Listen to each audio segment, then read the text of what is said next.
There is sometimes a situation where someone will explain that, the concepts, the understanding, even though it's what is being said is sort of believed to be understood, doesn't make a practical difference, as in doesn't bring the suffering to an end. And that tends to be the case when the identity and the structure is quite intense, and the thinking about guilt and blame, pride, expectations, trying to get somewhere, is more obsessive in a way. And what that essentially means is that because the identity which we all have is essentially a mind-based sense of self, a thinking-based sense of self, that there is an experience of being the thinking, and the thinking being particularly confined to continuing going. There isn't an outside that space. There isn't access to an outside that space. And if that's the case, then the words, the concepts are going to be heard by that entity, and the assumption of that entity, which has been the assumption of that entity for the whole of its existence, is that now I need to do something with this information. So now I need to get somewhere with this information. Now I have this information so that it can be useful and bring about a change. And of course, if the information is heard by that entity, which is the problematic identity, and that entity then turns that information into something it needs to work with, what it will do with that information is think about that information. And the assumption it has is that when I understand what the information is saying, which means I really need to have an objective of getting somewhere with the information and a change happening because I have this information. So I really need to understand it. And when I understand it, then that will be when the result happens. And that may, in fact, or if that's happening, is the perpetuation of the problem. So the concepts can also be heard, or rather, the intention of the concepts is to point at a function that is happening, and point at that function as being a problematic way of functioning, or that function being problematic, and describing certain dynamics as to why it is in place and why it continues to happen, and describes what needs to be registered in the environment or in daily life in order to start seeing what would be described as how things really are, how things really work, in order for that thinking to become undermined. The thinking of doership and attachment to outcome, meaning I as a separate self, that's what the psychological me believes itself to be, and it's just a belief system, it's just an idea that is lodged and continues to function. The new information hopefully highlights why that is in place, and shows that it is based on seeing life a certain way and seeing itself a certain way, whereas in fact it's not. The identity is not the doer, and the purpose of life is not to get somewhere, and specifically happiness, for the human being is not to be found in that strategy, in that movement, that direction. In fact, that strategy, that movement, that entity is in fact the unhappiness in life. So the concepts are there to point out certain dynamics that can be seen now, and can undermine that thinking. So as I said, if the thinking itself grabs hold of the concept and does the seeking, then the suffering is actually going to increase, which may not be an ultimate problem, because at some point awareness in the working mind, the intellect, might see the fact that the doership thinking has hijacked even spiritual concepts and is running with those much as it ran with many other outcomes and ideas prior to coming across spiritual concepts and ideas in life. So basically the same principle, just feeding off different food, in a sense. And so that can even be seen. And at any moment, that's an opportunity. In fact, sometimes when the suffering gets more and more intense, it is when it gets seen for what it is. And what sees it is not the suffering itself. What sees it is that which is aware of the suffering.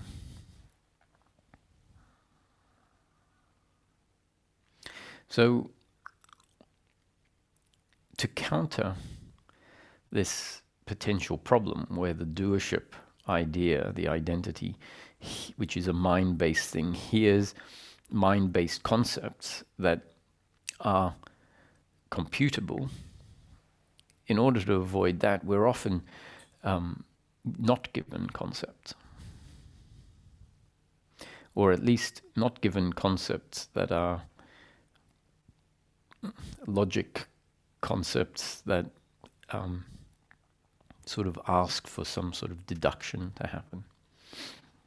So the notion that you are formless awareness, that's a concept. But it's a very different concept to saying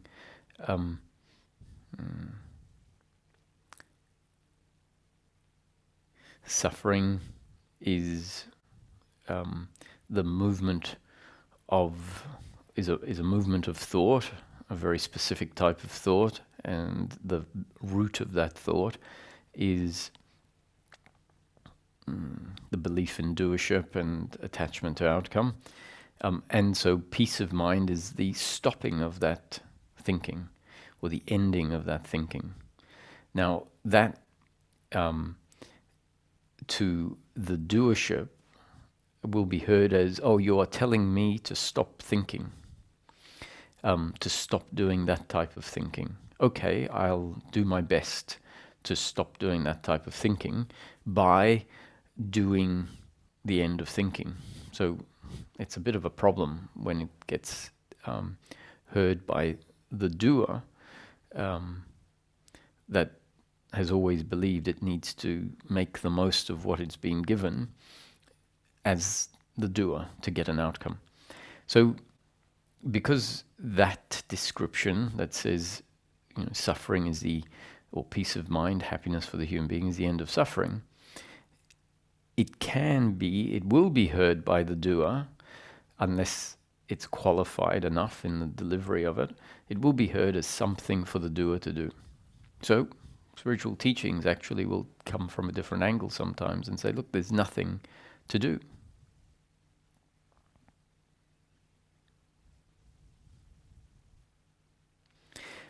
What you are is formless awareness. What you are is the awareness in which everything happens. Be that.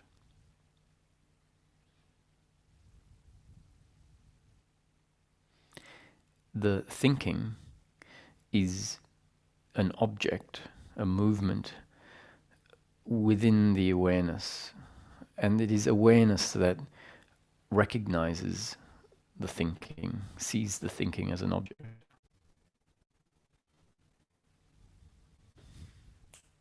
It is awareness that is aware of the table. It is awareness that is aware of the trees. It is awareness that is aware of the body.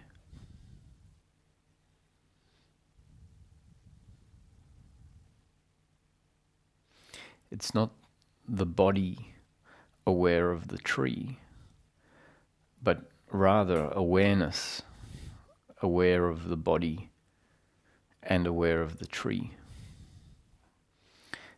The deeply ingrained belief of personal doership has created the impression that what we are is the body, the subject that is aware of all of the objects. So, how does this identification with the body and identification as the thinker get dislodged? And what I'm talking about, where we are, descriptions are given, concepts are given that will describe our nature, describe what we are and describe what we're not. So, for example, you are awareness, you are not the body. Now, bring your attention to the present moment.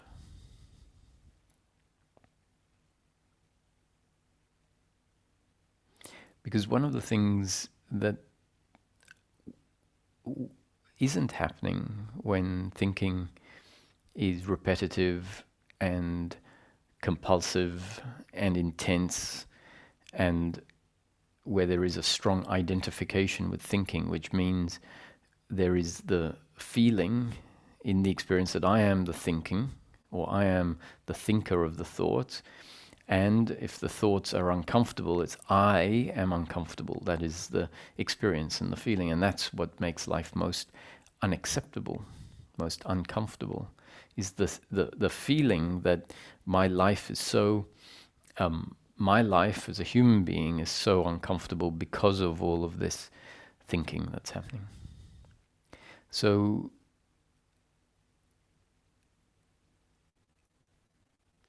let's bring our attention to the present moment, because when that thinking is happening, there isn't attention on the present moment. There is attention on a particular object of the present moment, which is the thinking.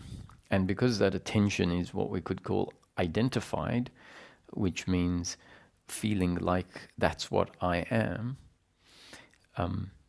that's what the experience largely feels like.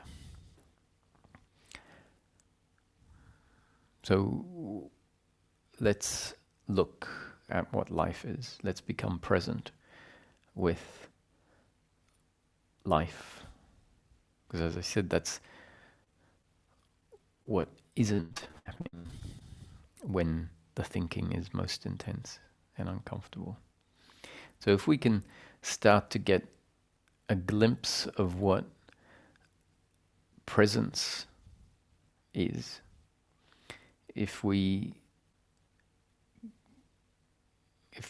the present moment is described in a way that allows the whole present moment to be seen as a singular experience instead of a whole lot of separate objects seen by a subject body, which is what tends to be our experience of life, and then therefore tends to force an identification with particular objects to happen. And when there is identification with particular objects happening, then the sense of self is highly flavored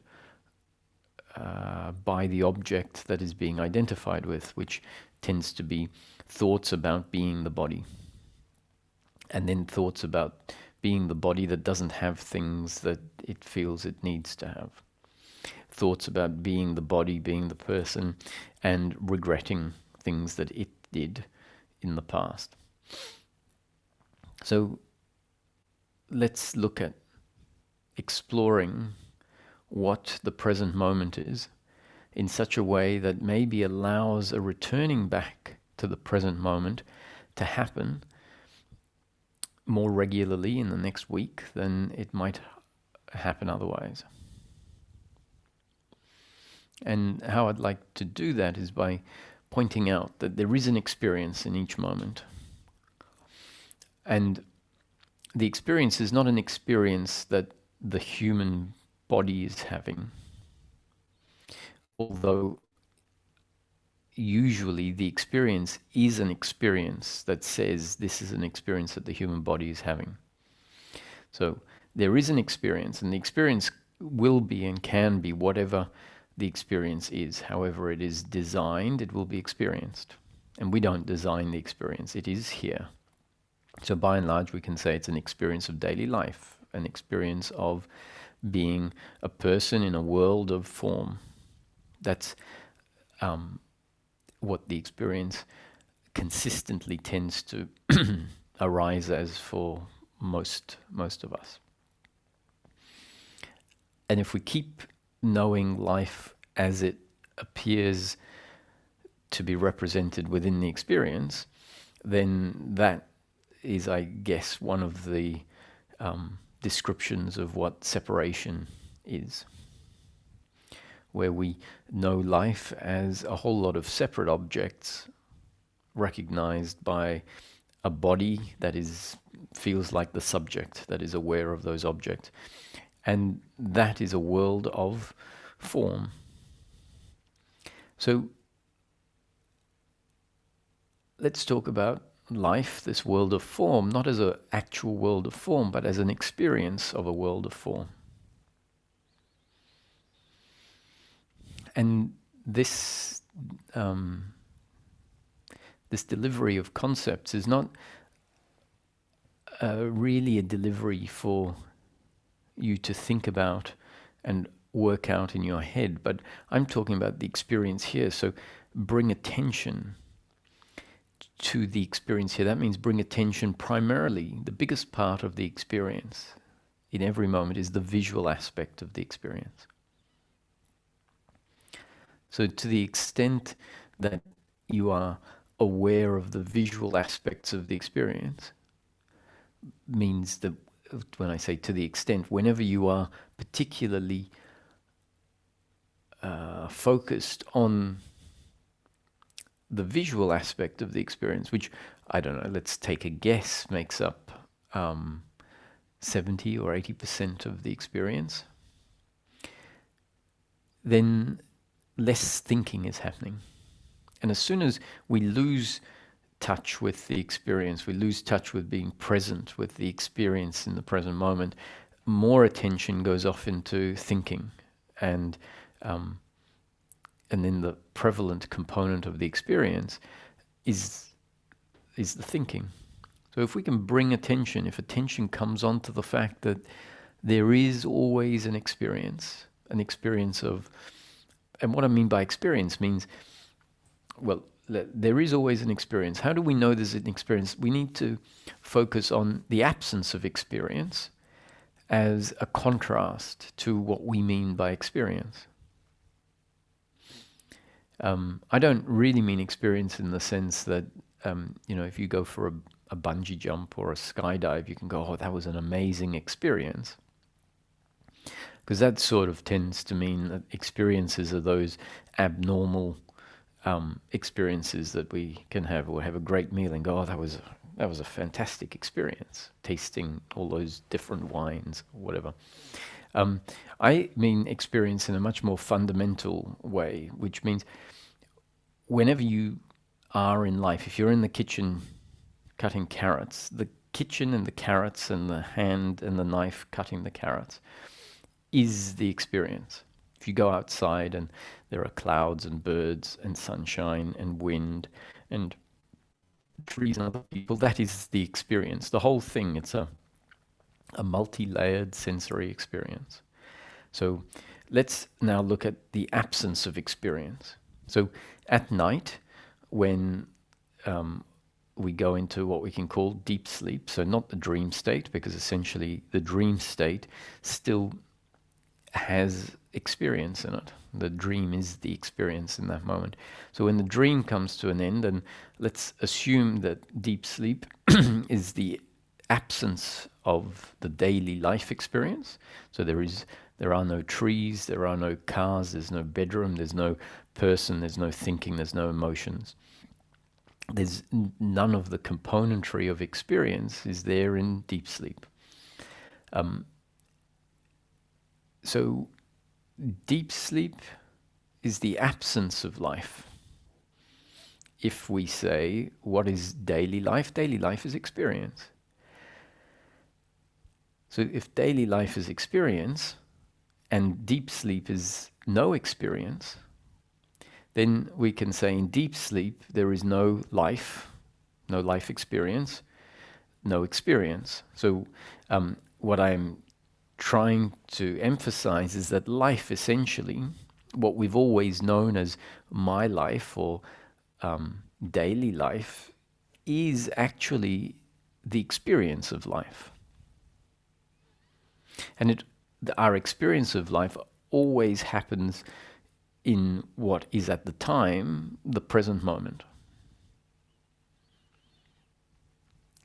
In some present moments, one of the componentry of the experience is memory, and memory creates the impression by putting in an object of thought, a thought object that has sort of a residual memory or a residual image.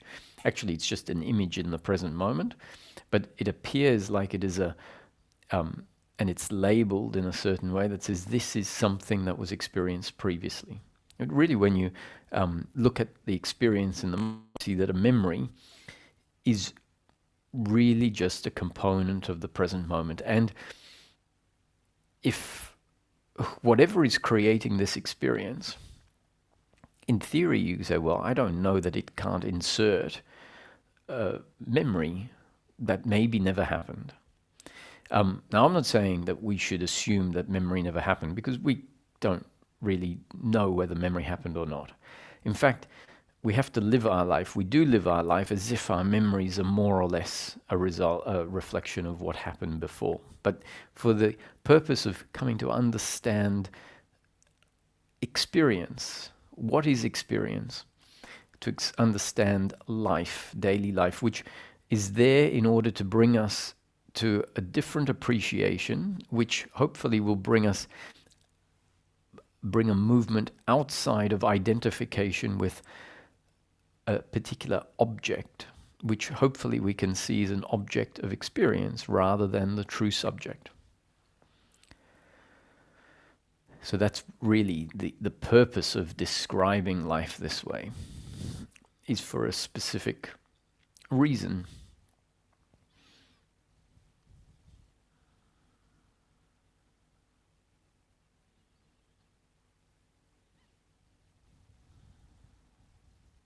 So life is the present moment experience. Deep sleep is the absence of experience.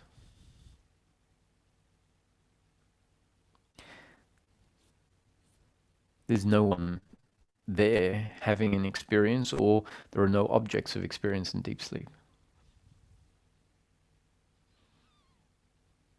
This contrast of using deep sleep as essentially like frames in our life experience that are blank frames, essentially, or gaps in between life experience. So there is daily life, and then there's a gap of no daily life. Now, we tend not to think about deep sleep with much interest. And if we don't think about deep sleep, it's not really thinking about deep sleep, it's about putting it into the time frame or into our view of life, such that it provides us with an understanding that there is a gap where there is no experience. If we don't do that, all we really know is experience. And if we only know experience and it's consistently there, it gets taken to be reality. It gets, we assume it to be unchanging. If a cup, a mug, a coffee mug just was there and we're looking at it, and let's say it's there every day on the kitchen counter, it never moves. Let's say it's an ornamental mug and it's been there for years.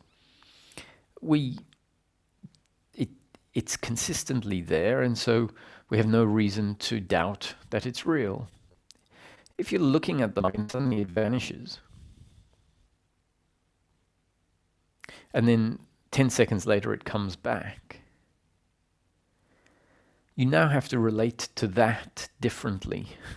You at least have to give it some thought and say, hey, the mug vanished for 10 seconds and now it's back, and then it vanishes again, and then it comes back. So because you've never experienced it as vanishing and then coming back, you've got a fixed idea about it.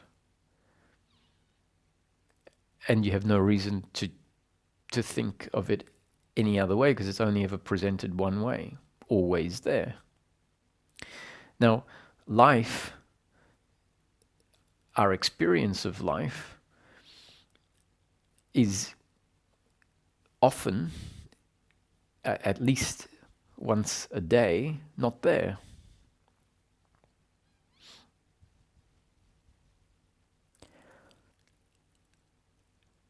And we may never have given that any thought.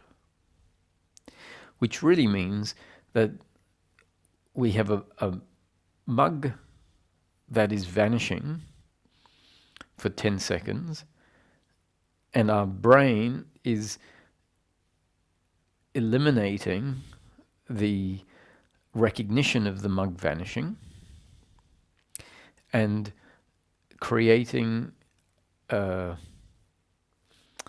appreciation of the mug, let's say, always being there.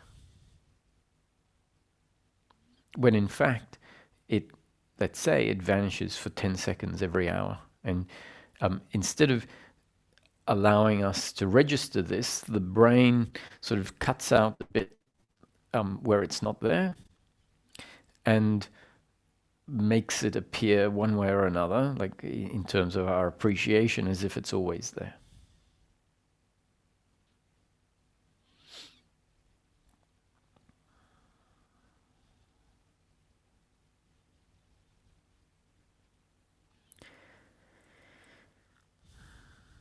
This appreciation of life as experience,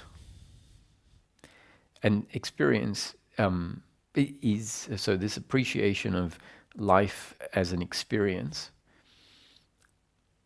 is fundamental to the change that is, or it is a fundamental part of the change that needs to happen in order for us to come to know ourselves differently.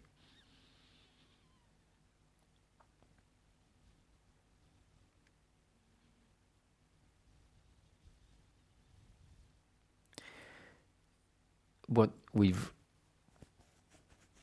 also done is, because we haven't appreciated that daily life is experience, we have taken the quality of the experience.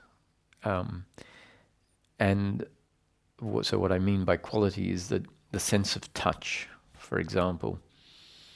So there is a feeling in the experience, a tactile feeling of touch. And because of, I guess, our appreciation of what's real and what's not real, or how we have defined things as real and not real, is, well, if we can touch something, if we can confirm it by confirming it by touching it, then it's real.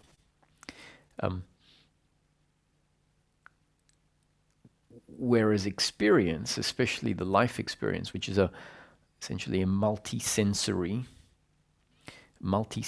experience,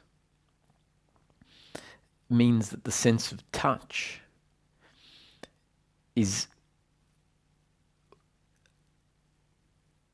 a layer or an aspect of experience that gives the impression of a subject touching an object.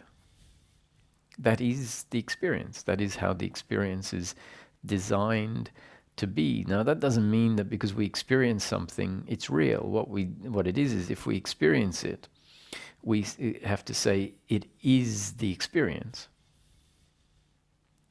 So now let's introduce dreams as an in-between experience between deep sleep, which is no experience, daily life, which is daily life experience, which I'm saying is really just experience, and then dream state, which allows us to understand how experience can create the impression of something, and from within the experience it will feel very real, and yet with a dream we have the benefit of coming outside the dream, waking up from the dream, and then being able to remember the dream. And so that's a very useful contrast to have as well. Why is it a useful contrast? Because it allows us to appreciate the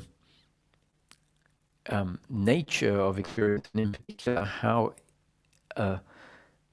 experience, which really means it has no form to it. If we're talking about the form component of experience, we say, well, there really is no tree. If you have a dream at night and there's a tree in the dream, the main character can be up there touching the tree and saying, wow, this tree is so solid and rugged, and I can imagine if this tree fell over, it would weigh, I don't know, 50 tons. So within the dream, the tree is solid and it has mass, and it's going to weigh a lot of, it's going to be heavy. That's the experience. And if the person bumped the dream character, what we could call the person in the dream, bumped their head against the tree, they would the sensation would be of two physical objects bumping up against each other.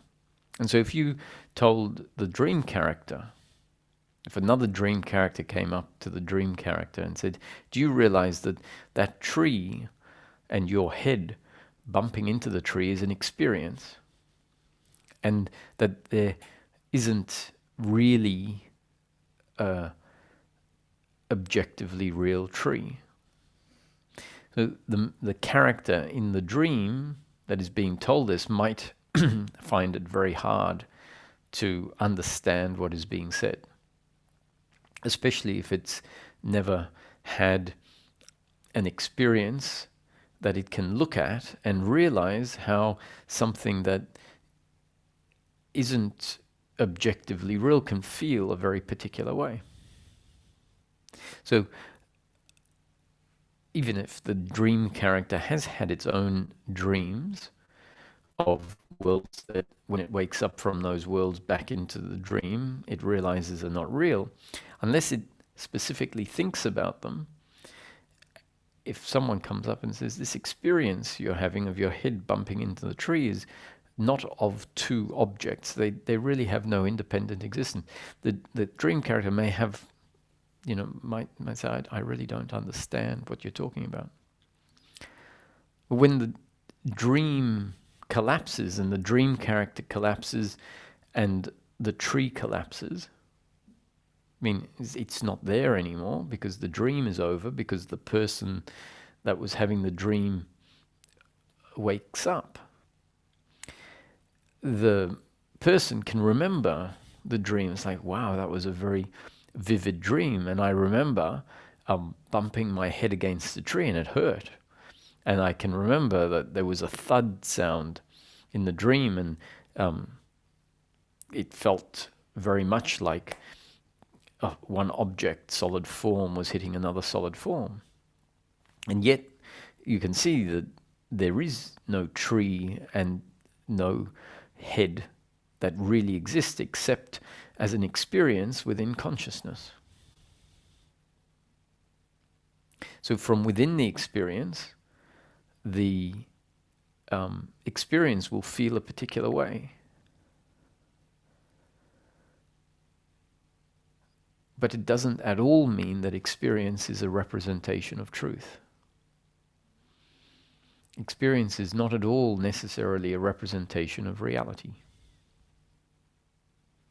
So we have another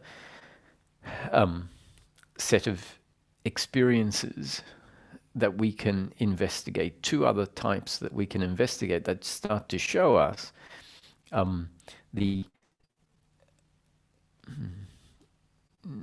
fact that experience doesn't necessarily represent reality. One of them is where we might be sure about what someone is saying, for example, where we've interpreted what someone is saying a certain way.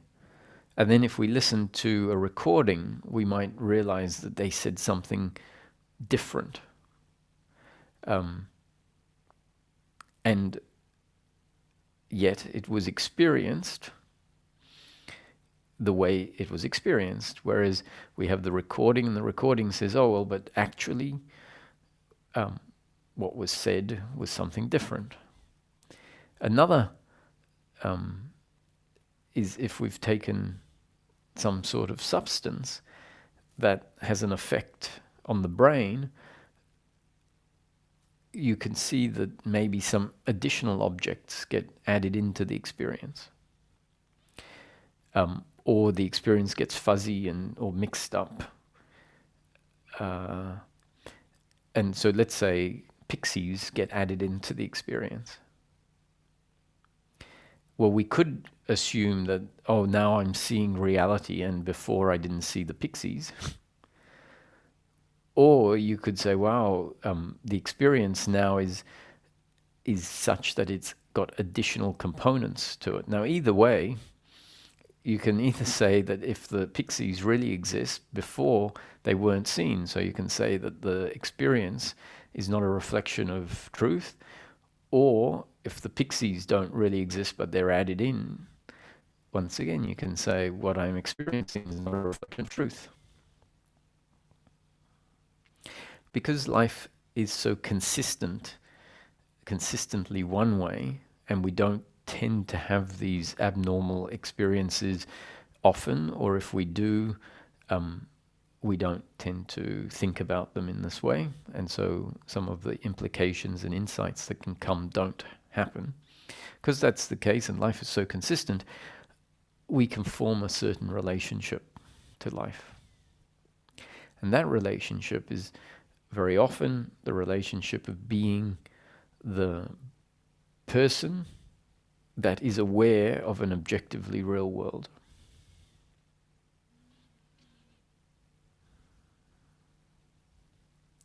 Now, I'm not exactly saying that we will end up living as if life is not real. That's not really the point of all of this. We may, in fact, after exploring the nature of daily life as experience, still end up living as if life is real, as if the tree has real form and substance, because in practical terms it does. You know, realizing that life is an experience doesn't then mean that the body can walk through the tree. In practical terms, the tree is going to be a physical obstacle to the body. However, the realization that I'm pointing at is a realization that can coexist and change something, something particularly linked to the sense of self. And the sense of self is what determines how we experience ourselves. And suffering is very much linked to our experience of ourself, our sense of self.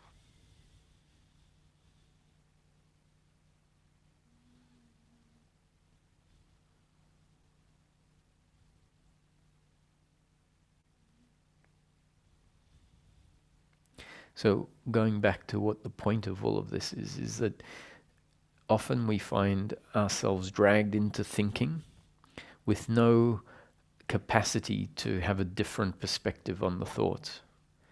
And when there is no capacity to have a different perspective on the thoughts, we find that our perspective is one of being heavily identified with the thoughts. The thoughts are uncomfortable. They tend to be habitual and have a very strong momentum to them, which means we can get lost and know ourselves as the thinking and the thoughts for extended times.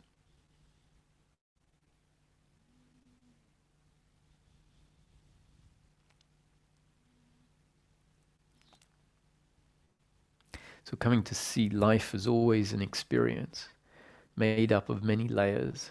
The first layer, and you can look at this as maybe a piece of plastic with some of the components of the experience on it. So the first layer is one of the layers of the experience, and I don't have to go any particular order. It's really just to try and show this. And the visual layer is the first layer of the component, the first layer of the experience. All of the visual objects. The next layer might be sounds that are overlaid on top of the layer of visual perception. So then we have sound perception. Then you have the layer of touch overlaid. So now there's 3 layers of the experience. Then we have the layer of thought, thinking, the layer of feelings, the layer of emotions, another layer of thought. Let's call that the working mind, and the first layer of thought is the thinking mind. The layer of the sense of beingness, the sense of existence. Let's put that in as the very first layer, actually, before the visual perceptions. And so all of these layers essentially get squashed together to create the overall experience. That's all of the senses: sight, sound, touch, smell, taste. And then the thinking mind, the working mind, a layer of perception, of feelings, emotions, and the sense of being is a bit different to these other layers, but let's treat the sense of being, or I am, as the very first layer. It's a quasi-layer. It's part of the objects, but a very special, unique object, the primary object of beingness. Now, in order for all of these objects, which are these layers of objects, and each layer is continually changing, and the mix of all the layers in each moment is the present moment experience that is continually changing. And then there must be awareness of the content of experience. So awareness of the visual field, awareness of the sounds, awareness of the taste and smell and touch, which are really all objects of experience, which we've tried to distinguish from each other by saying there's these different layers to the experience. There has to be awareness of the experience. And awareness is not of the body. The body is part of the layers of the experience. So the body makes up part of the visual component, just like the lamp and the tree. When we're looking at the wall and the other people in the room, the bookcase, the window, all of those are sections of the visual layer. And the body is part of that. And so it's not a whole lot of separate objects. The visual layer is all of the visual component of the present moment, including the visuals of the body.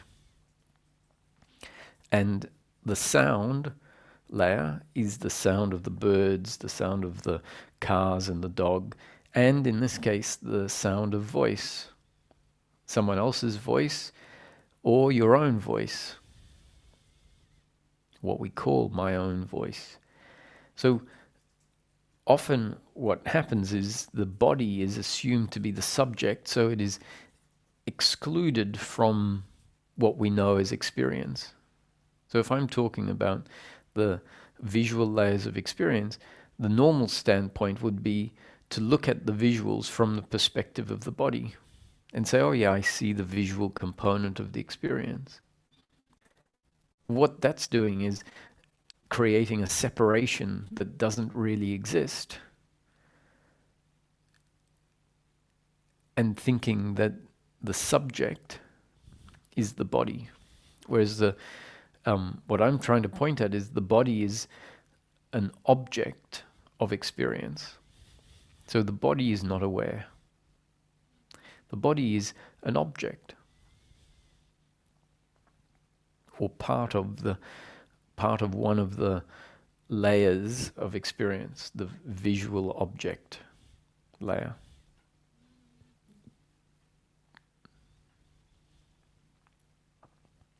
Now, thinking is also an object in the present moment experience.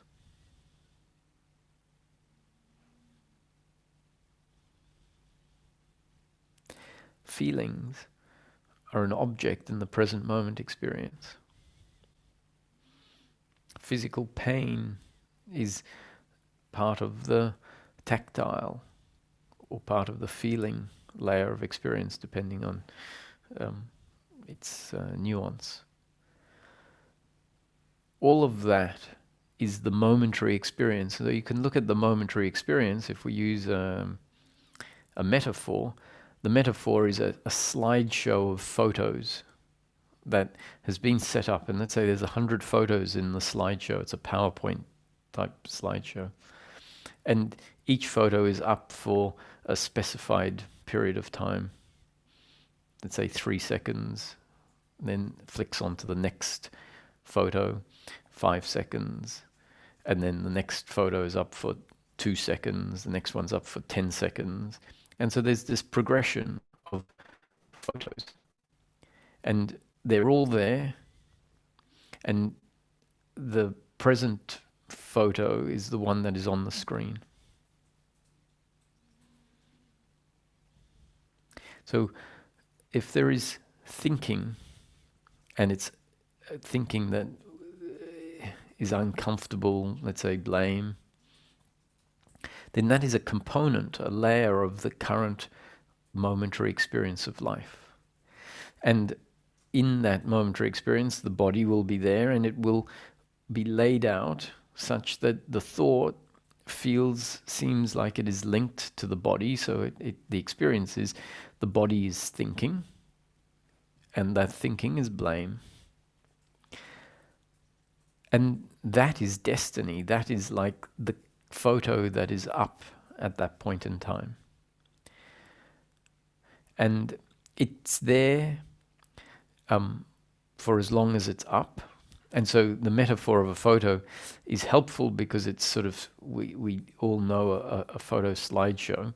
It's not perfect because a photo is really just a visual image, whereas what obviously the daily life experience is multi-sensory, so it's got many more layers than just a photo. But if you imagine a photo, it becomes easy to understand, oh, that's destiny, that the photo is there, and it will be there for as long as it's there, and then it will change to the next photo.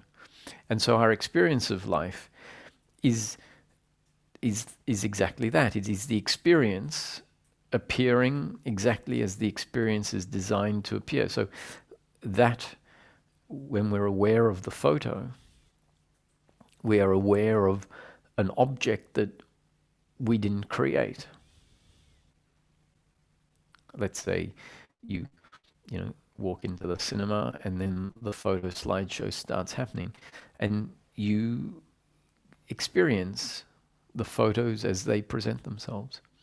And so life experience is essentially that, a creation, and let's say created by Source or God, and there is that experience is experienced in life.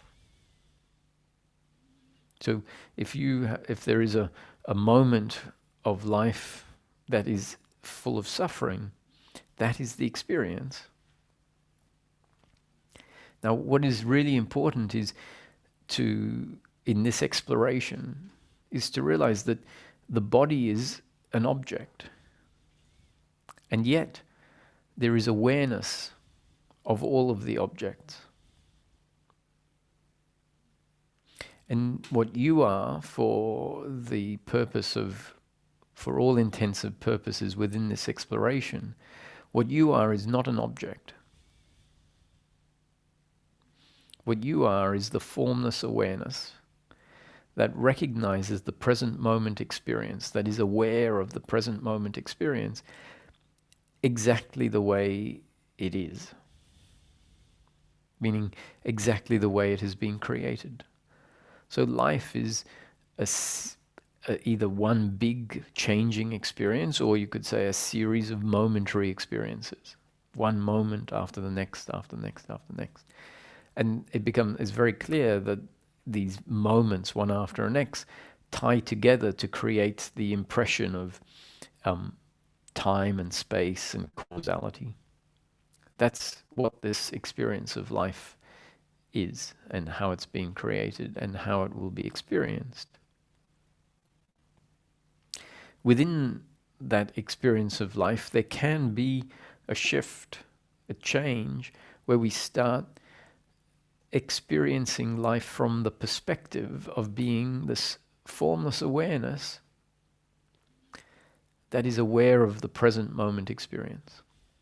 Now, if you're listening to my words too much, trying to understand what I'm saying, you might be missing the fact that I'm talking about the present moment experience. That's all I've been talking about today, is describing the present moment. So come down to the be aware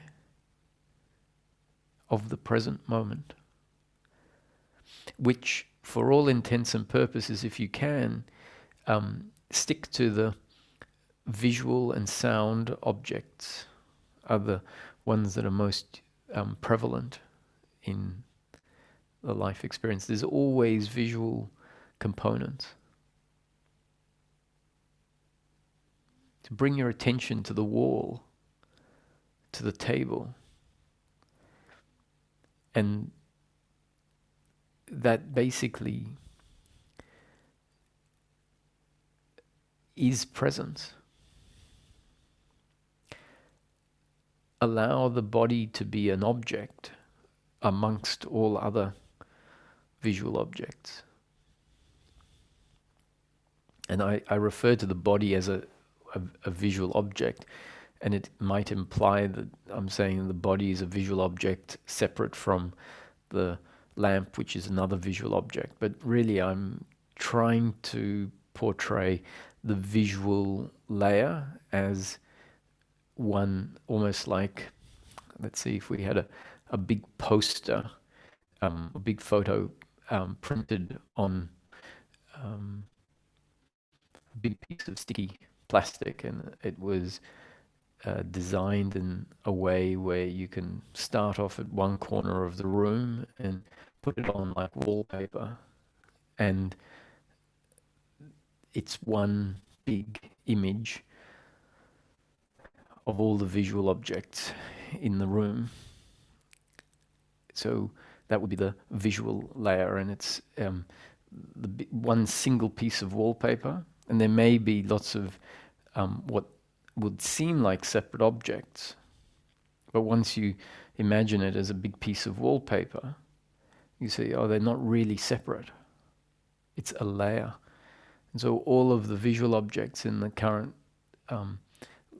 life experience can be seen as one layer, and then the sound as another layer, and then eventually maybe blend all of these different sense perceptions that I'm describing as separate layers, glue them together so that it just becomes one cohesive, single, multisensory experience, including not only multisensory, but thoughts and emotions and feelings. And awareness, formless awareness, has to be there in order for that experience to be known. So whenever there is the experience of daily life, awareness is the background. Awareness is that which is unchanging. The content of the experience is changing. Your thinking is changing. The words, the sound objects are changing. Awareness is that which is always present, aware of the changing experience. And what you are is not the body. What you are is that which is aware of the body. The body is part of the objects of experience.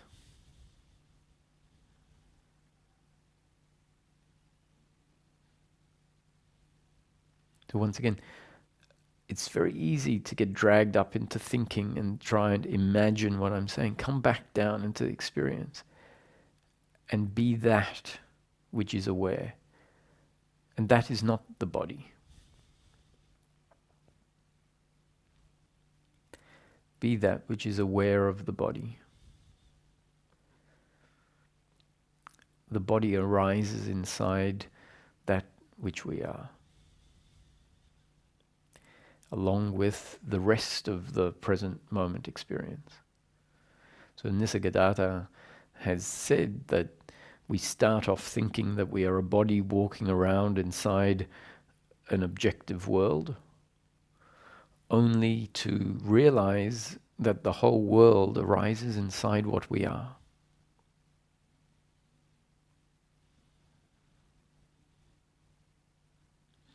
This really isn't something to think about. It's something to be embodied.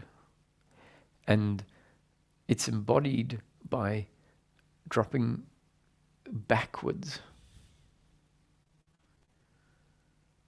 out of thinking to be that which is aware of the thinking. Awareness doesn't know how to think.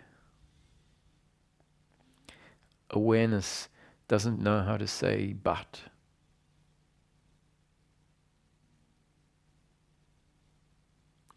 Awareness is aware of the thinking that says but.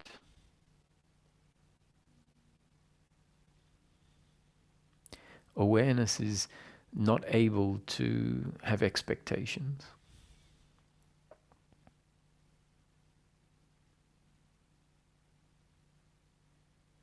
Awareness has no form.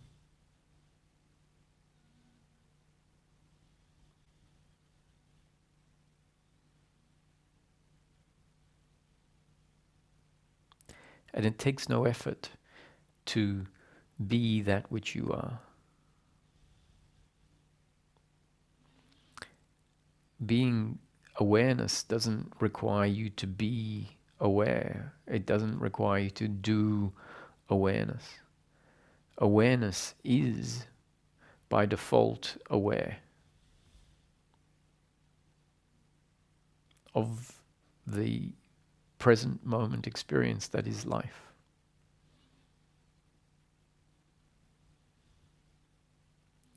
And the present moment experience that is arising within that which is aware, that which you are. The present moment experience, the life content, is not separate from the awareness that is aware of it.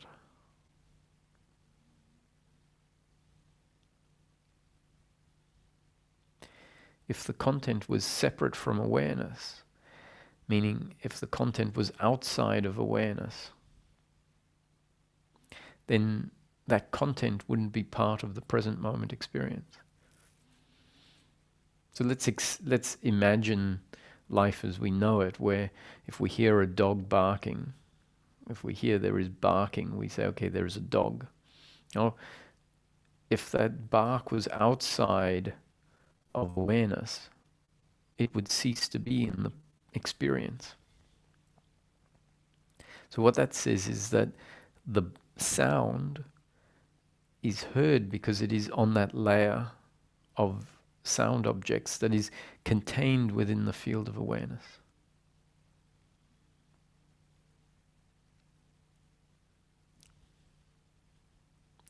So because we have known ourselves to be the body object, we relate to the sound as outside of us.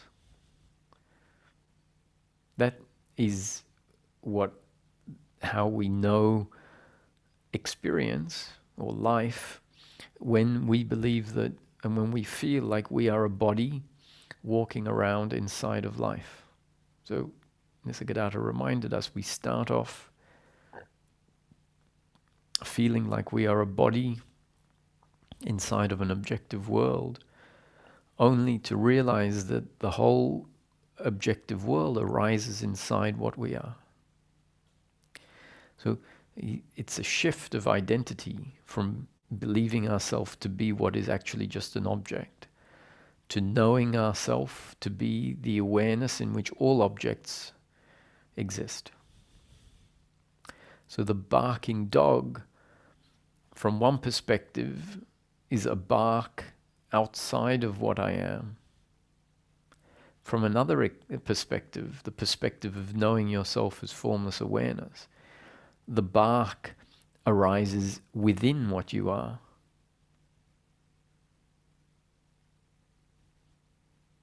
And this is not at all meant to be an intellectual understanding or knowing. Someone might try and figure it out in their head and say, oh yes, I get what you mean intellectually. This is available to us directly.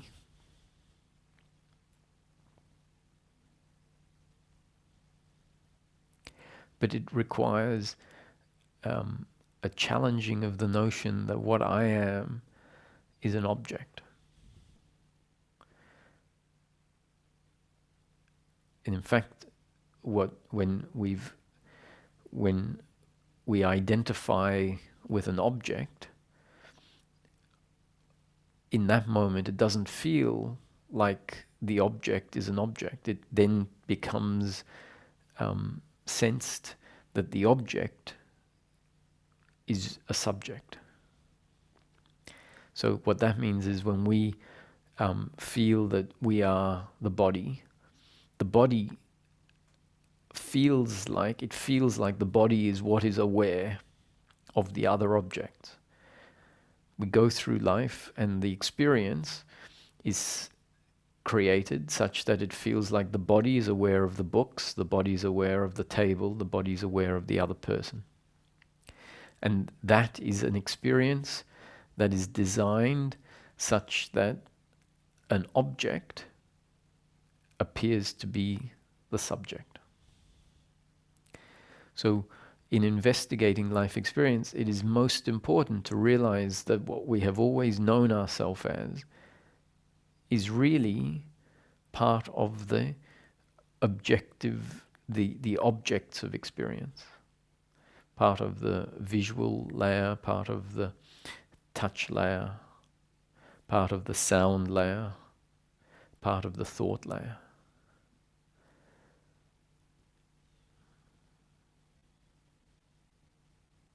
That might lead to a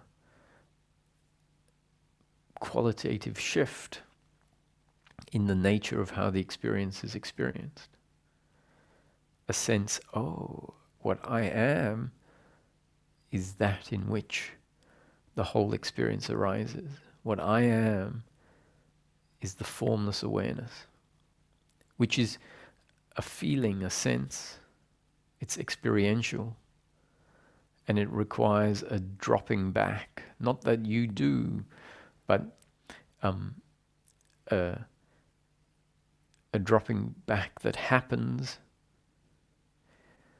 when attention comes to the present moment experience and appreciates the objects of experience as not what I am.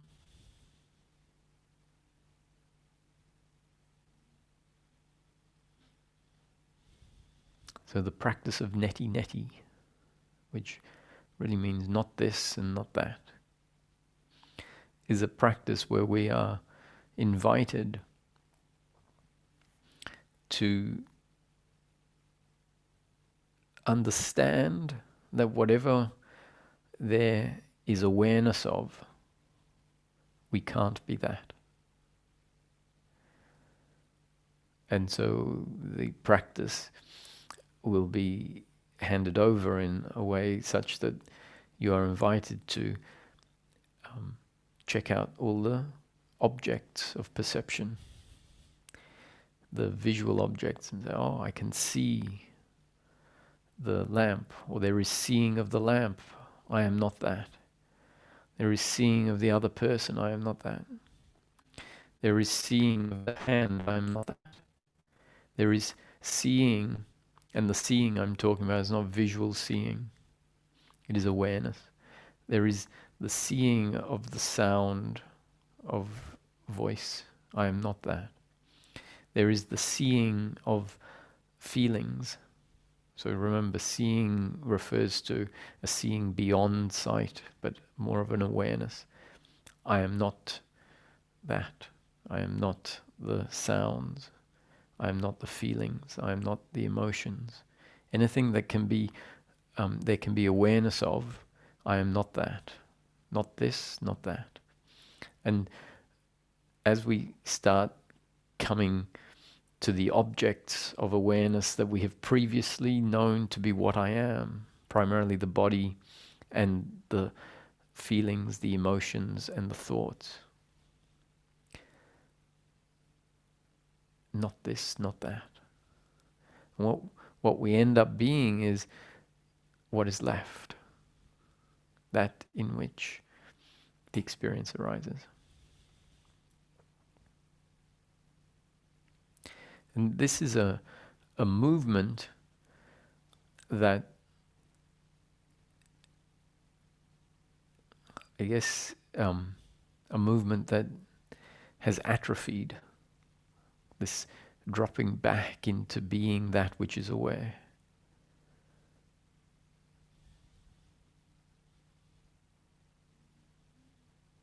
And the more often there is a resting there, the more it's appreciated that life is an ever-changing transient experience. As we appreciate the experience of life more closely, we'll see that the leaves blowing in the wind, the movement of a tree, is the continuous changing of the experience. That's what movement is. Sound, which is the sound of a sentence, is really if we look at sound as a wave, the different sound is basically shown by sound waves oscillating, which means the sound is in continuous flux.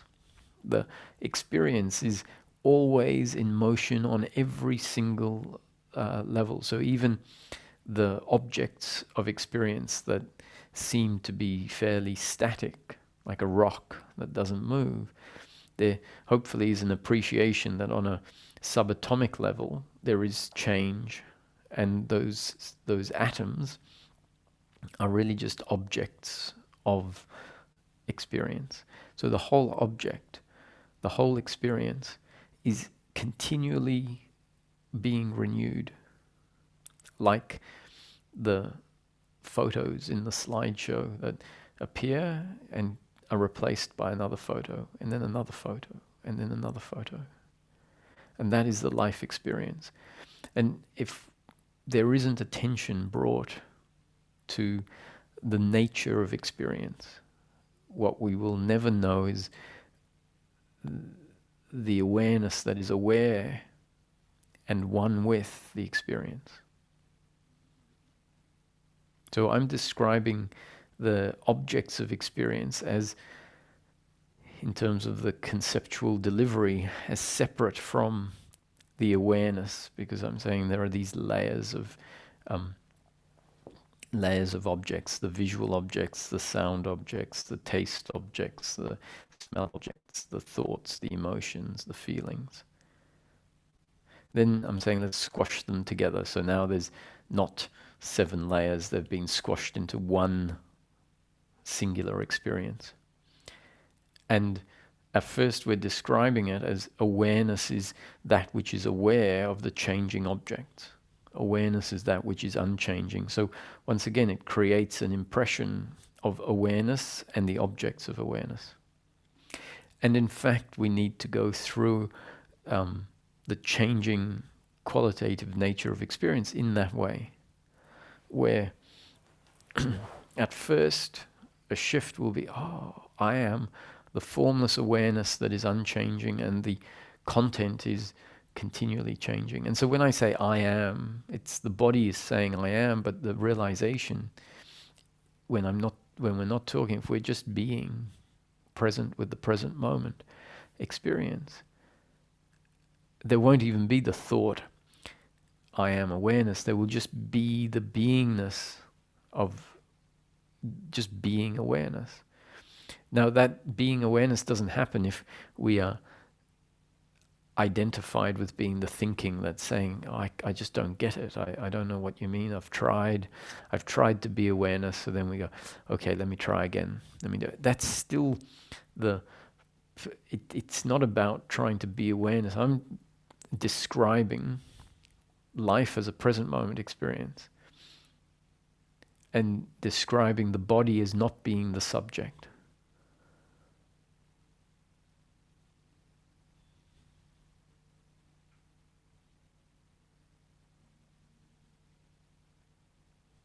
Awareness is the subject. What you are is the subject. The body is the object. The whole experience of life arises inside what you are, is made of what you are, is not separate from what you are.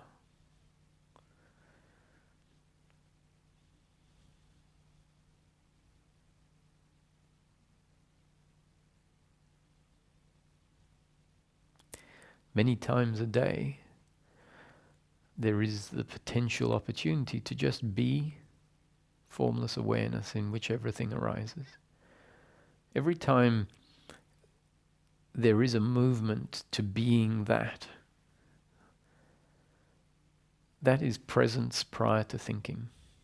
That is the falling away of being the thinker to being that which we fundamentally are.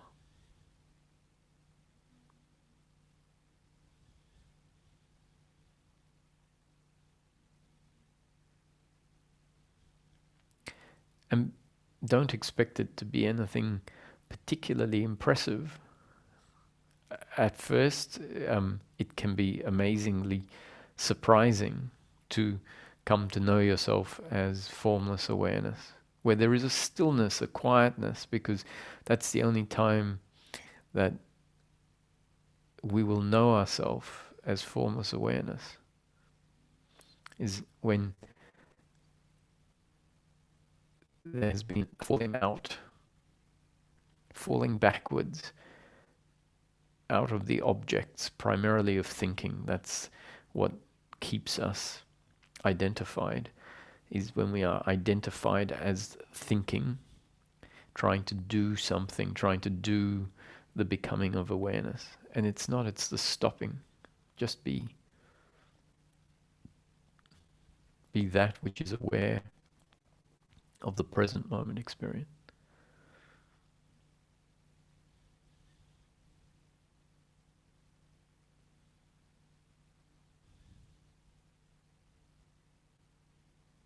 So it can be surprising to know oneself as being that which is aware of the body and not the body.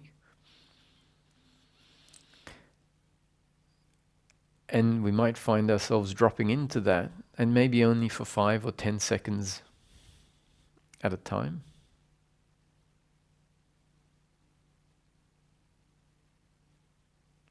It might also be that we sort of drop there and think, well, this isn't, it's different, but surely this can't be what it's all about, because I'm not feeling any great bliss maybe, or like this is the most valuable thing in the universe.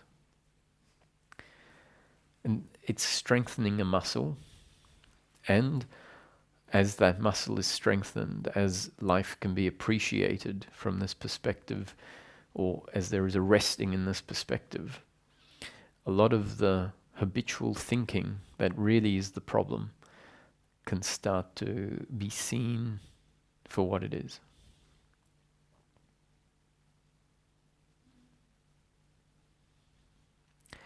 From this place of being, the awareness in which everything arises, the thinking may arise in a way where it's there, but it doesn't stick. Where it's seen to be an object arising and doing its thing and then fading away, replaced by more thinking. And at times we'll find that presence with the present moment experience is presence with an experience that includes much less thinking. And that in itself really can still not seem to be that significant.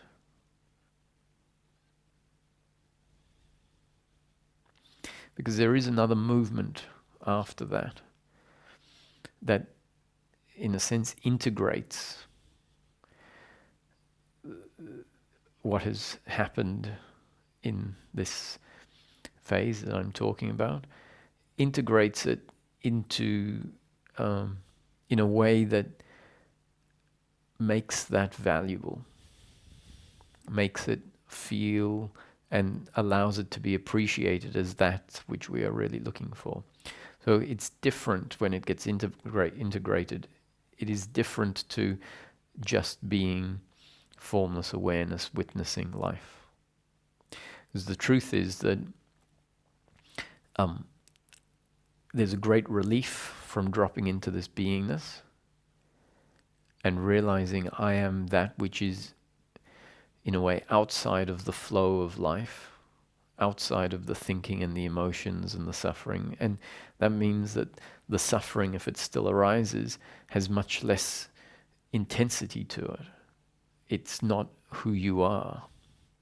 So there is a great relief from knowing yourself as the awareness in which everything arises. There is a detachment, not in a bad way, in where the obsessive identification that was making us feel like the suffering, feel like the thinking, that has loosened. But after a while, if we think it's just about resting in that being, formless awareness, if that becomes the objective, there starts to be a sense that something is missing. Because we say, this can't be it. In a way, there's a frustration that we get drawn out of that. And if we think that enlightenment is being that, then we might think, oh, I shouldn't be drawn out of that. But maybe we need to get drawn out of it to go into the next phase of integration. However, we can't go into the next phase of integration until we are grounded in that appreciation of what we truly are. So there'll be some people that hear me talk about what's after that, and they're suddenly not interested in what I've just spent the whole satsang talking about, because they just want, the final outcome, which is the doer attached to pleasure, attached to outcomes. And there's a progression.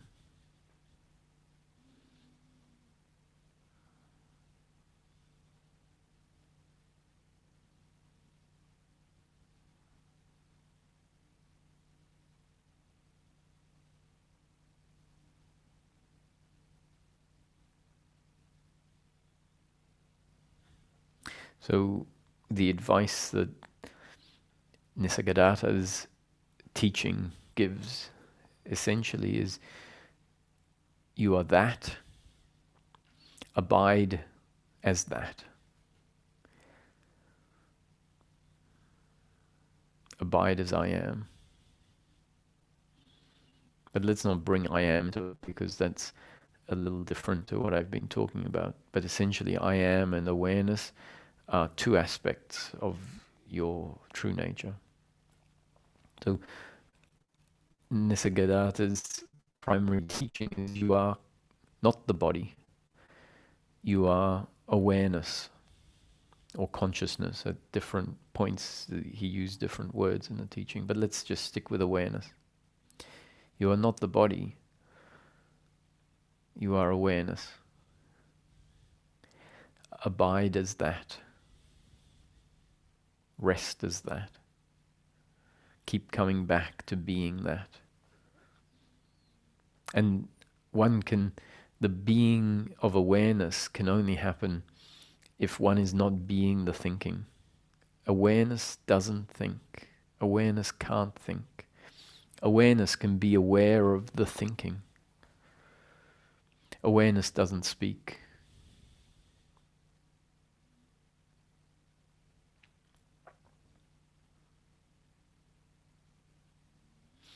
And if our structure is such that the identification with thoughts and objects is strong, this being awareness is not going to happen just like that necessarily. However, I hope that the steps that we've spoken about today, where we start to appreciate life as experience, can help break those bonds that keep us identified with an object. I feel that without appreciating what we know as daily life as being an experience in the moment, so that means we need to understand, what does experience in the moment mean? It means that the tree is not independently real for the purpose of this exploration. The tree is an object of experience that is changing each moment. The whole experience is always changing. The wall and even time and space are not real. So someone asked me yesterday, Ramesh, he said the quote, I think, was, said, the simple reality is that all of life came into existence in an instant before time. So the question was, what does that mean? All of life, so from the beginning of time to the end of time, or all of the universe, was created in an instant before time.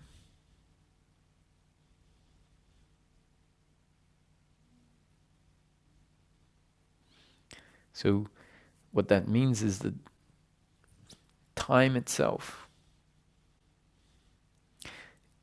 is illusory. Time is part of the experience.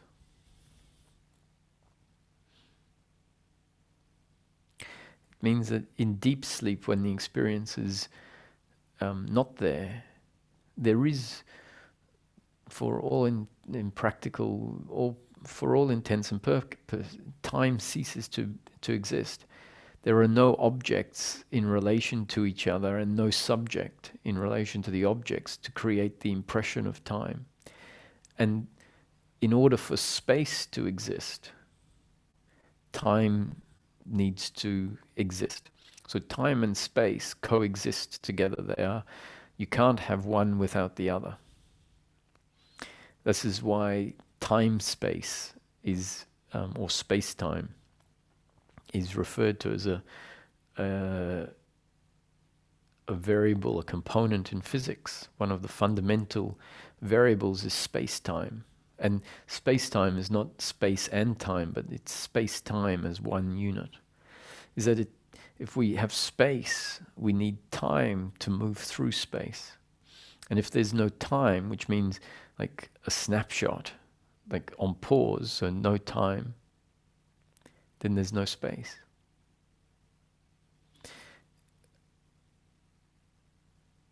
Space comes into existence once time starts. And all of space and time is contained in the experience.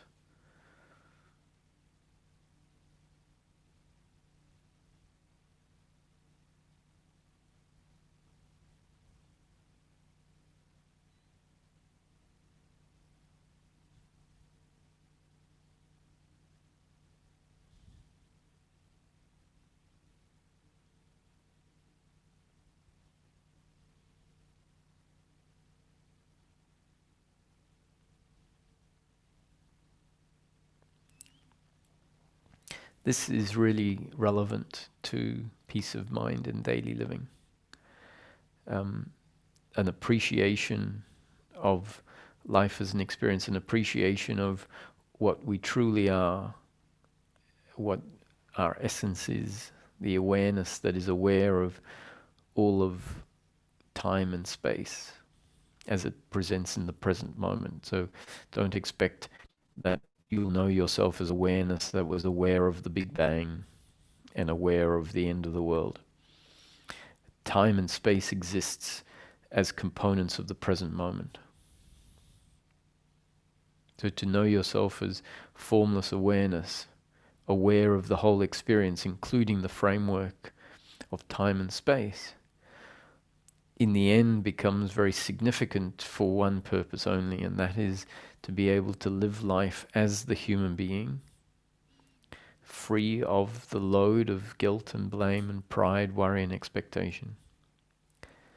And for as long as there is this strong identification with the body as being what I am, exclusively what I am, so knowing myself as the subject that has physical form and that thinks and that has emotions, there will always be identification with being that and suffering in the form of guilt and blame and pride and worry and expectation, because of the ingrained belief within that identification that I am the one that makes the speaking happen, I am the one that makes my suffering happen, I am the one that makes the outcomes happen, and that what I am requires outcomes in the future to be happy.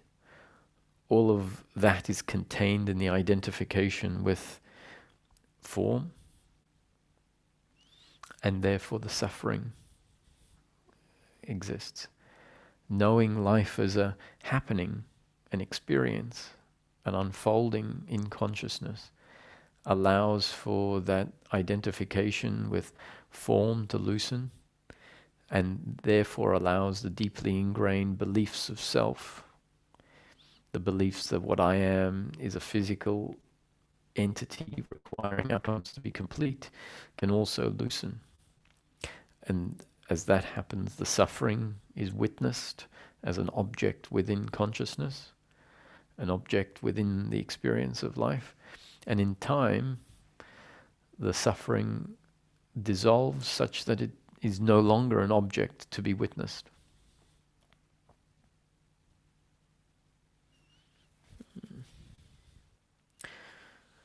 Okay, so we'll just take a few questions.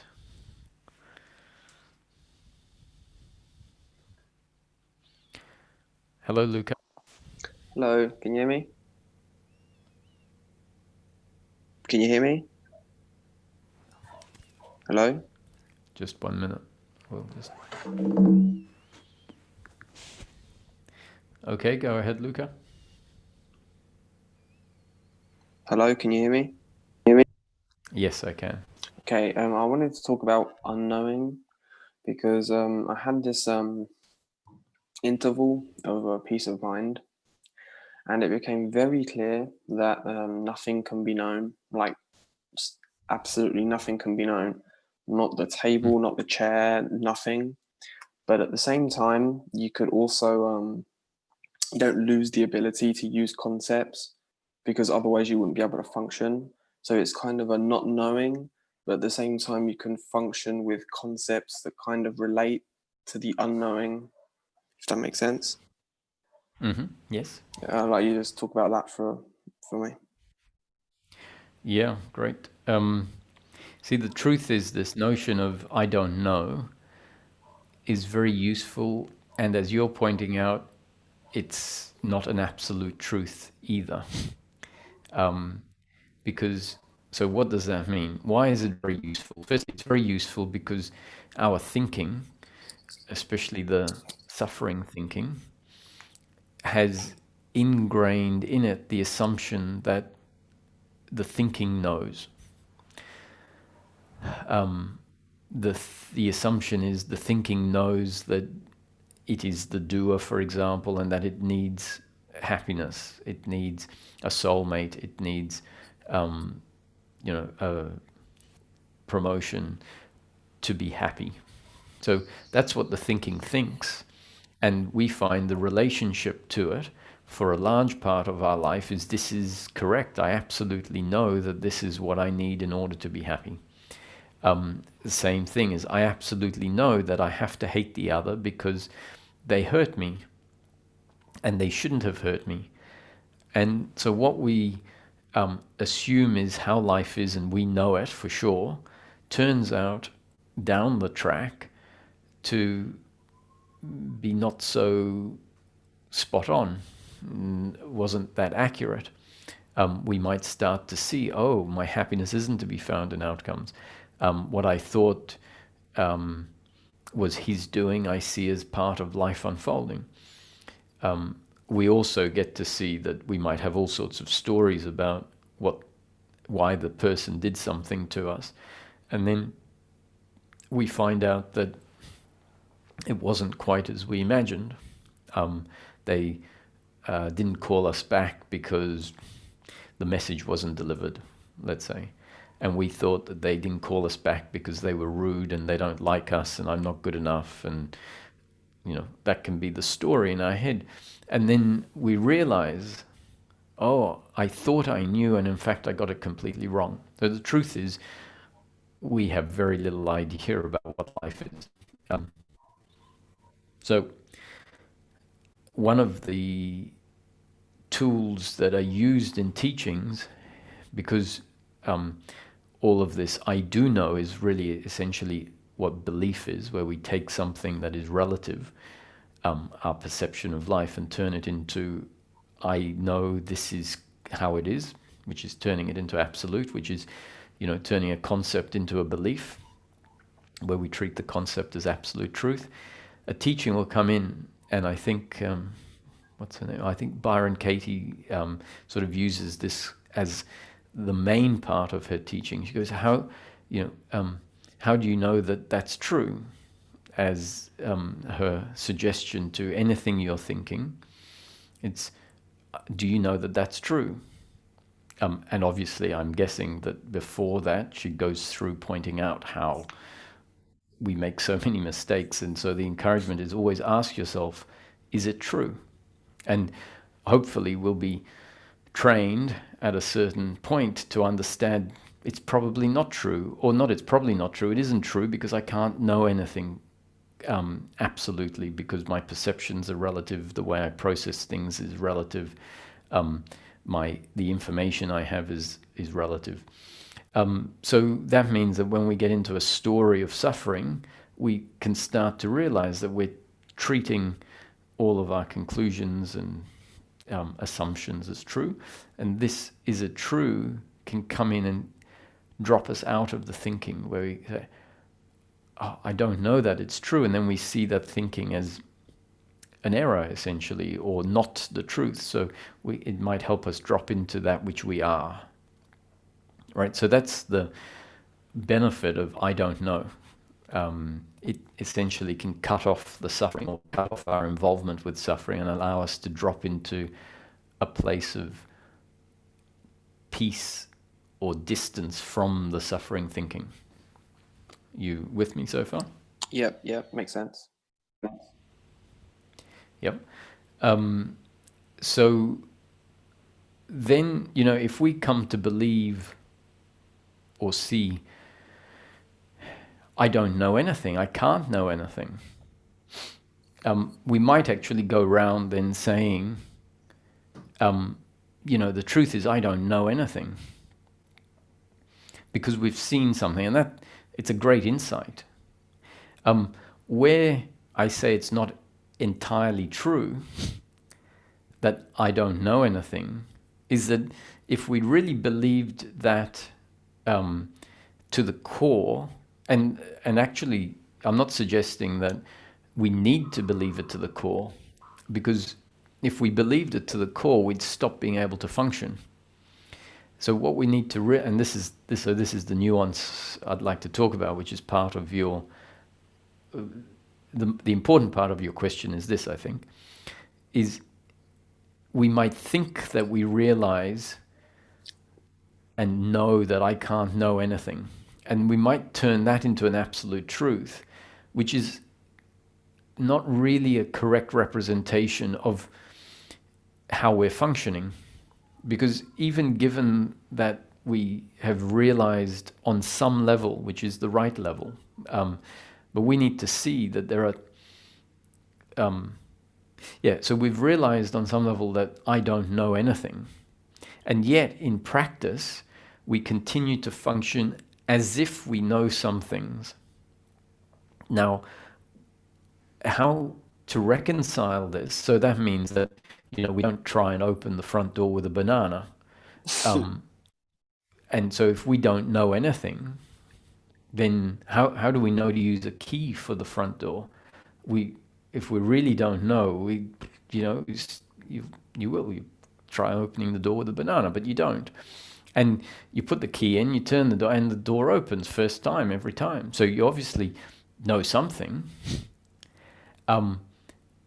And so it comes down to understanding what I don't know means. So there is a role for relative truth or relative knowing. And what that means is we can know things such that they are useful, or I know something enough for it to be useful knowledge. However, let's not get confused and think that what I know that is useful. So, for example, I'd say I have lots of concepts. I have the concept of how to make a soft-boiled egg the way I like it. And so, for me, it's 5.5 minutes in the water from the time the water boils, put the egg in, 5.5 minutes, take it out, and I have to quench it under cold water. Someone else says, no, I only put it in for 3 minutes.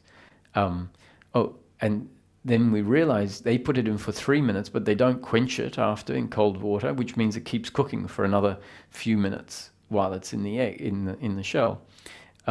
Someone else says, well, I put it in for 8 minutes, but you realize they put it in when the water is not boiling. So all of these things are relative concepts or relative information, and they're good enough to get the job done. So for us to say, I don't know anything, in fact, you have to go through a period. This is why the process is a process. There's a period where the teaching is going to tell you, you don't know anything. You think you know stuff and you don't know anything, and you can't ever know anything. You have to come to the realization that you don't know anything. And when you start seeing it, every time the suffering kicks in, which says, I do know, I know what I need, I know what I didn't get, I know that life isn't working out well, Whereas, we'll get told, it seems like it's not working out, and you're convinced it's not working out, and then you find that bad outcome in the moment turns into something very good. So you don't really know, or you're not seeing it correctly. So at some point we have this great insight, I don't know anything. And it's a great relief. I don't need to know anything. In fact, not knowing is a place of surrender. And so there is great freedom in coming to understand you don't know.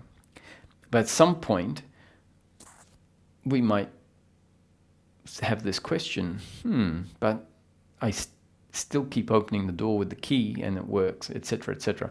So the then holding those things is to see that there is relative information that is good enough to help us with certain tasks, and we still need to, in order to function, we have to have that information, and we do have that information, and we hold it as relative truth, because if we really didn't know anything on a complete, total level on all layers, we just simply wouldn't be able to function, because we would be like babies every day. And we're not, and thankfully.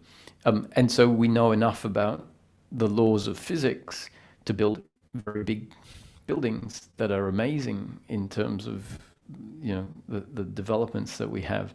And yet, from a different perspective, all those laws won't hold true from a different relative point of view. Let's say outside of the manifestation, if there is an outside of the manifestation, the laws of within the manifestation won't be, they're not absolute. So that's my take on it all.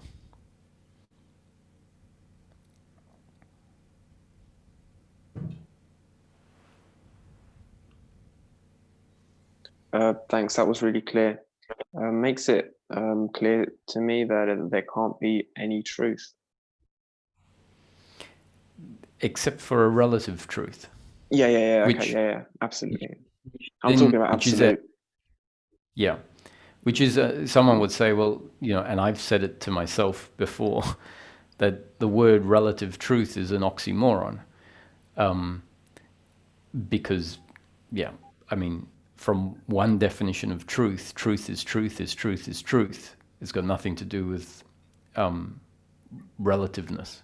In fact, relativeness is the opposite of truth.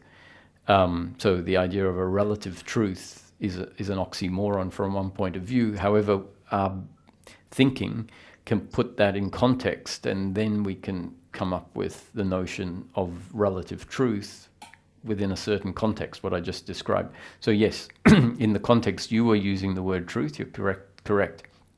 And I often say, when someone says, I'm searching for the truth, well, I say, well, good luck, there isn't any. Well, none that you'll know anyway, or that I'll know. We're not capable of knowing the truth. And inevitably there'll be someone out there watching going, oh no, of course, I know the truth. The truth is awareness that is unchanging and ever present. Because that is one definition you could use for the truth, unchanging and always present. The actuality is that the awareness that we can know ourselves as may not be as unchanging and ever present as we have concluded, because we might be aware of life and the concepts were given to us and says, you are the awareness. I actually said it myself today, you are the awareness that is ever present and unchanging. However, I also pointed out in deep sleep, there is no experience. And if there's no experience, where is the question of awareness? So it is maybe ever present in the manifestation, meaning in experience in daily life. But in deep sleep, is it present? Now, once again, that same person might say, yes, in deep sleep there is awareness. I say, well, is that just a concept, or is that known to be fact? So that's why we might think that awareness that we can become aware of and know directly might seem like truth, but when we investigate it or label it or know it as it really is, we might find it's still relative, but maybe less relative than thinking, for example. And because it's less relative than thinking, when we rest as that, relatively speaking, it can be mistaken to be absolute. And then we say, oh, I know the absolute. I know that which doesn't change, which is actually turns out to be not the truth. It's a mistake of our thinking.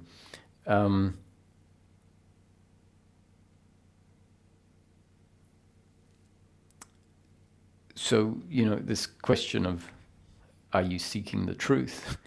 At some point, we might like to change it to the pragmatic outcome, which is actually, I'm just looking to be, to live life free of suffering.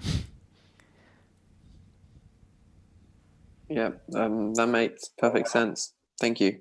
And I agree that peace of mind is definitely, if you could go for something, go for that. Yeah, because that's actually what's driving the seeking in the first place. Yeah. The fact the peace of mind or the suffering is driving the seeking. I just remembered that just to round off, one of the other reasons that what presents itself at in certain awakenings is this awareness that seems to be ever present and unchanging. That's how it presents when the awareness seems to be separate from the object of experience, the ever-changing moment. And the awakening experience tends to include a sense that the formless awareness that I am is the background of all of the objects that come and go.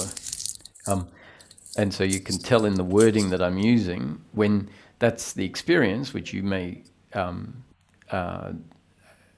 know directly, there is a sense that the awareness is not the objects, not the body, not the thoughts. Then after that, there is, I guess, a changing again in the qualitative state of the experience, where it's seen that there is no separation between the awareness and the objects, that they are one. And from that point of view, if we see that the objects are continually changing, the content of life is continually changing, and if the awareness and the content are not two, then that awareness that we said is ever present and unchanging actually turns out to be always changing, because the objects are clearly changing and the awareness is not separate from the objects, and therefore the awareness is not unchanging. So there are all these nuances that become important at certain phases and are unimportant at other phases, because actually if they become important at the wrong time, they can interfere with the various shifts. But we tend to filter out that which isn't important when it's a good thing for it not to be important. So we don't need to worry too much about something that is said that will ruin our journey. Thanks. That was actually made a lot of sense. Thanks. Okay. I think we'll take one more question, maybe two. Hi, Mark. Hi. Thank you. Thank you a lot. Wow. You're I was going to say this was the best guided meditation I've ever experienced, but I thought that was sort of a disservice to even go there. I was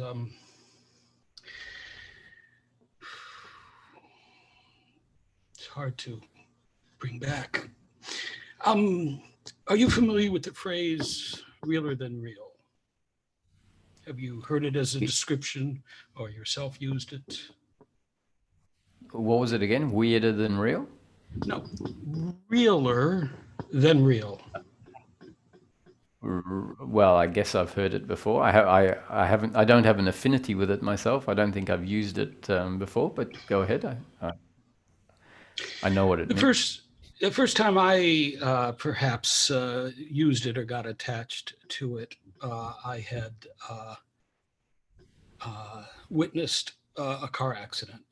I was walking along and there was a collision at an intersection, and there was an experience that resulted that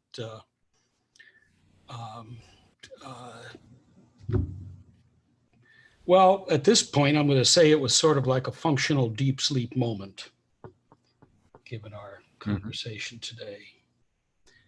And I was just asking, I guess, in part out of curiosity, to what extent that description, realer than real, has ever had any resonance relative to characterizing a dropping away of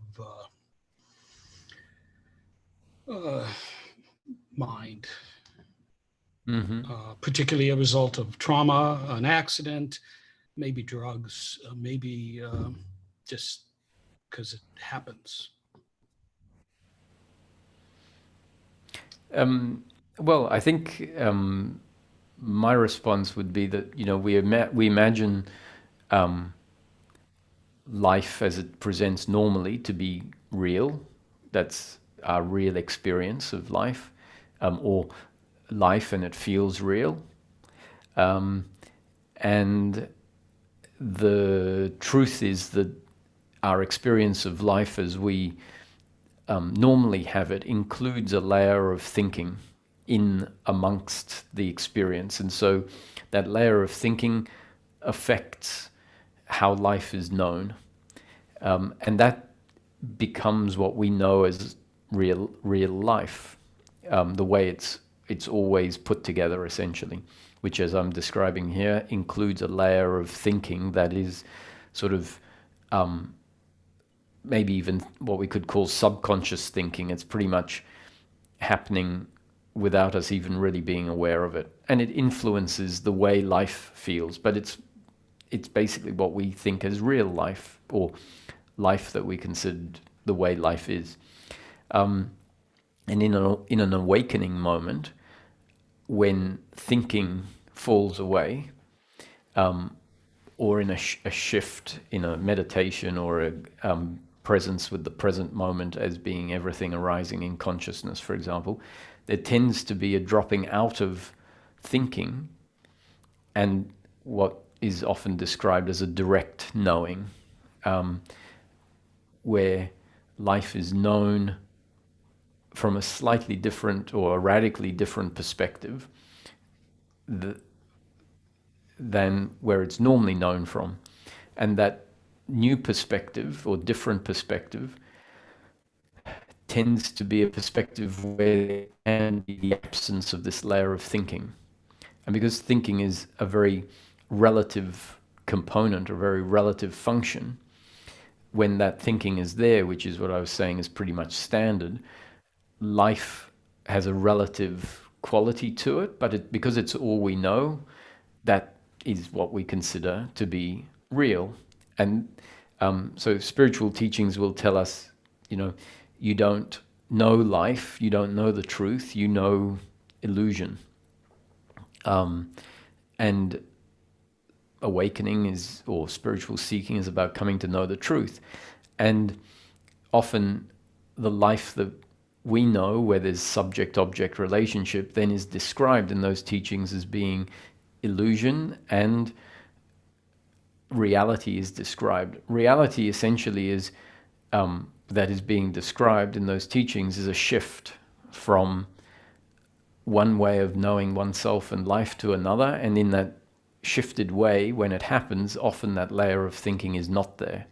And because that layer of thinking is very relative, when it's not there, the experience changes quality, where essentially, I guess, it feels realer than real, because a relative layer has fallen away.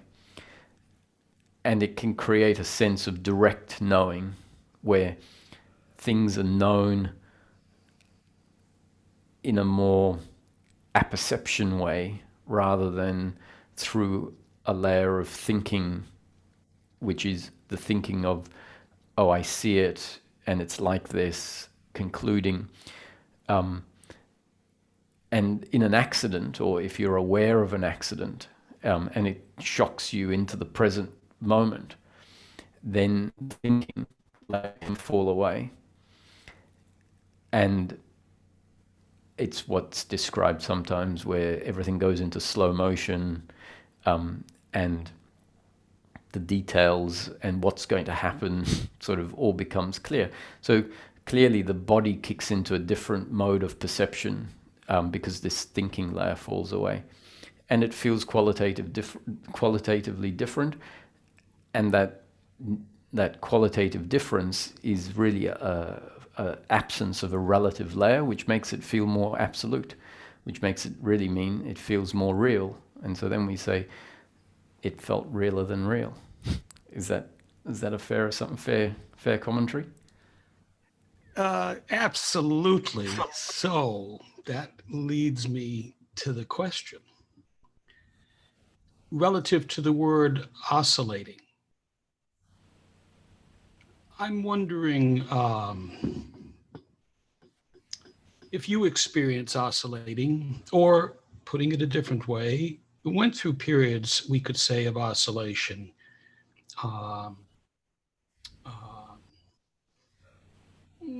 And not that even so much occurring now. I guess I'm asking, do you just cope with that shifting that you reference when it arises, or you just don't even notice it anymore at this point? The shifting back to the relative or away from the relative? Let me try it one more way. As you were presenting today, and I was along for the ride, so to speak, I experienced the wallpaper, as we were discussing, laying across the field. It was experienced like a three-dimensional functioning wallpaper. There was a shift. And as I had a question arise, there was an awareness of that, of a blanket, of a layer, of a veil. And it was so subtle, and yet I feel I've seen that before. It's kind of like waking up first thing in the morning, and for a moment, I don't know why there'd be the question, but you maybe feel a breeze and you think, gee, do I still even have that blanket on or not? You can't tell. So that to me is like a very subtle shifting. There can be this sense of oscillating in and out of, I get stuck with the words in and out. I'm stuck there already. Have you a thought of where I'm going with this question at all? I think it becomes I